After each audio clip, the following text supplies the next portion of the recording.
Joining me now is my great friend, Brian Kilmeade. He's right here. Look at him. Fox and Friends co-host, host of One Nation with Brian Kilmeade and the Brian Kilmeade radio show on Fox News Radio. So, really, this is, the way I see it, inflation's bad. We can talk about whatever details you want. But the way I see this, this is the progressive agenda falling apart and being rejected by the voters. Bernie Sanders' agenda, AOC's agenda, I guess it's Biden's agenda. It ain't working.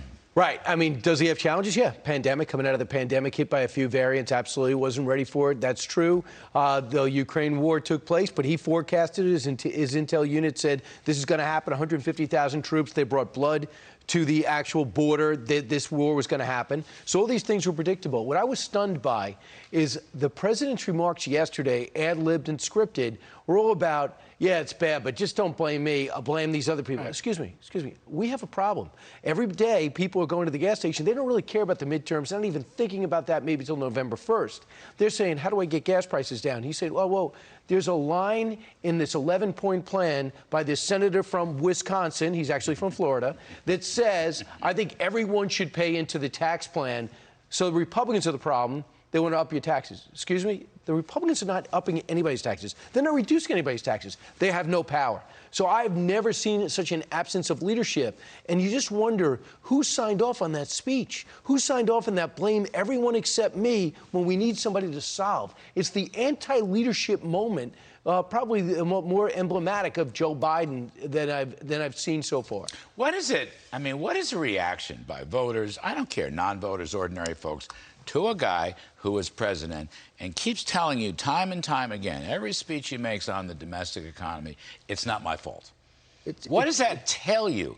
Who said the buck stops here? Wait. A Democrat? Wait. Harry Truman. Right. It's the exact opposite of Harry Truman. But in all honesty, I don't care whether you're 21, 31, Democrat, Republican, Independent. You keep hearing stuff goes wrong. Inflation keeps getting worse, right? Real worker wages are falling, gasoline prices, diesel prices. We can go through the whole laundry list. Food prices.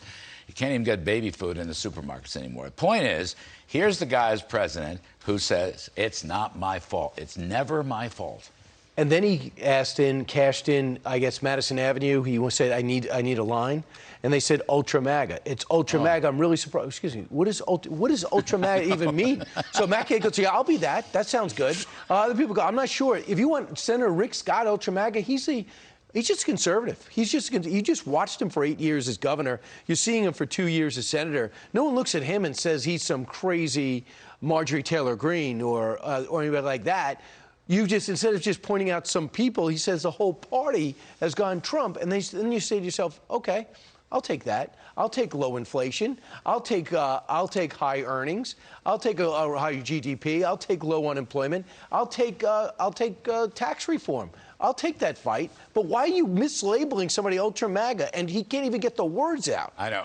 First of all, I don't think people know what Ultra MAGA means. He made it up. Did you? You were there at the White House. Did it ever come up? Would you like to be Ultra MAGA today? Yes. Yeah, I proudly want to be. But did you ever hear the term before? We're going to have Steve Miller on later in the show. I hated it that Senator Dick Durbin called Steve Miller the head of the Ultra MAGA movement. I was so totally jealous. I am lock, stock, and barrel. You'd like to be in it. I want to be in it. But no one knows what the heck it means. No one knows who Rick Scott is. Come on, voters around the country. But here's the thing. Donald Trump and MAGA, and he's not on the ballot. I know. Trump's not, his name will not appear on the ballot. But what appears on the ballot is inflation and real wages. Right. And gas prices. Food prices and diesel prices. Right. That's what Biden's missing. So and he can't keep, how can he? I'm going to throw it back. I'm going to throw this back to you.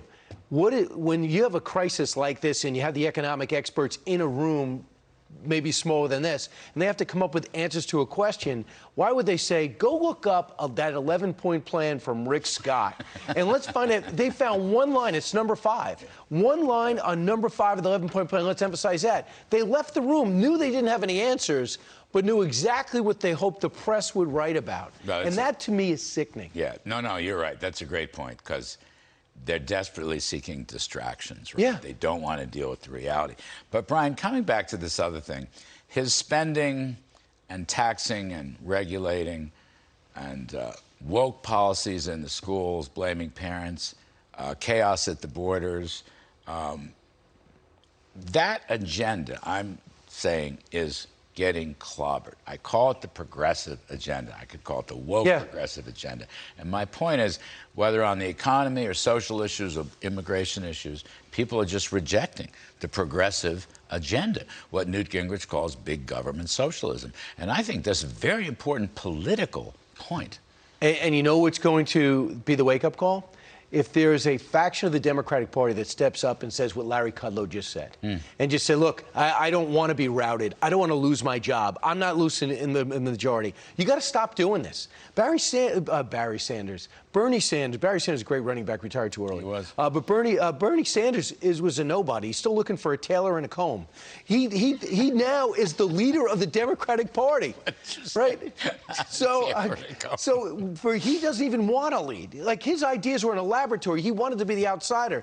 Now Joe Biden took his policies and took them front and center, and it's a cataclysmic disaster. It's squad-centric. So you need Dick Durbin or somebody else, maybe it's not him, to step up and say, or Joe Manchin. No, it's Manchin. Manchin, step up and go, listen, guys, I'd like to get something done. I'd like to solve this problem. Manchin, who goes to the White House a lot and talks to Biden and his senior staff, Manchin is basically trying to save the Democratic Party from itself. Right. And they will not listen to him. And he's never been more isolated. And he's never been more right. Right. That's the incredible. I mean, you could talk about Larry Summers or Jason Furman, good Democratic economists. The best Democratic economist who rang the bell last summer was Joe Manchin. Right. Who said these are inflationary policies and we have to stop spending and the Fed has to stop printing money. They won't listen to him. Biden gets up there and says it's not my fault. Manchin's saying essentially it is your fault. And progressive policies are not only not working, they're unpopular. And he hasn't backed off the Build Back Better. He brought that up yesterday. I call on Congress to pass Build Back Better. I call on the Republicans to come up with a plan to solve inflation. You got the job. You have the people. I'll step in. Yeah, I mean, my phone. He's got my cell absolutely. number. I'm ready to help but Joe. You are busy in the mornings now because we're bothering you at Fox and Friends. We're bothering you on the radio. Yeah. By the way, you came on unshowered on the radio, right? You told me that. I do Stu Varney unshowered. Oh yeah, I don't get to shower until afterwards. You got to be fresh. Well, it's the crack of dawn, for heaven's sakes. 9:40 in the morning. For you nighttime guys, yeah. For me, when that crack happens, I'm walking out the door. But I think it sounds like you are really ready to agree the cavalry is coming because the voters are rejecting this stuff. No question. You had the ball. That's your game plan, and it's failing miserably. You tried to blame people. I hope it doesn't get traction. Even the press can't cover for you. So when you fail, there's no option but to change the coach or change the management, and then we'll see what happens. Because the party's not going to disappear, but they need new leadership, and they're not getting it. Right. He won't change, do anything differently, then the voters are going to do something differently. Right. That's what's going to happen. You know what's scary, though? It's so far away. Midterms are so far away. We need an answer in May. We need a plan to beat this in May. And so I actually don't care about November. I care today about the diesel and the gas prices. Point. Right. People are losing ground on real wages. And you're right, truck drivers. Look, you can't even get these baby formulas in the supermarkets now. It's a terrible story. So you're right. We have to suffer through this for a while. The cavalry will come. I have one more point. Are you getting yelled at to a wrap? I'm starting to. You're starting to get yelled at? Is it bad? Does it sound bad? It's from the producers? It's moderate. I'm used to it. You know, they're constantly attacking me. I may be the worst time manager in television. Yeah, I would just hope that a lot of times the Ukraine war, I think, is so important. But in a time in which we're desperate for money to write a $39 billion check and didn't even tell us where the money's going, it's going to pass by the Senate. At the same time, the truck drivers are going, it doesn't pay for me to fire up the $1,000 in my tank. That's a tough one. I hope it doesn't weaken the resolve on the war, but they should get smart about it. Our ties are very, very close. Anyway, Brian Kilmeade. Catch Brian on Fox and Friends weekdays from 6 to 9 a.m. And wait, there's much more. And on One Nation with Brian Kilmeade, Saturdays at 8 p.m. Eastern on Fox News. And then the Brian Kilmeade radio show from 9 to noon on Fox News Radio. Woo. Thank you, buddy. And we're going to a WABC party tonight. Yes, we are. And God, hope my Rangers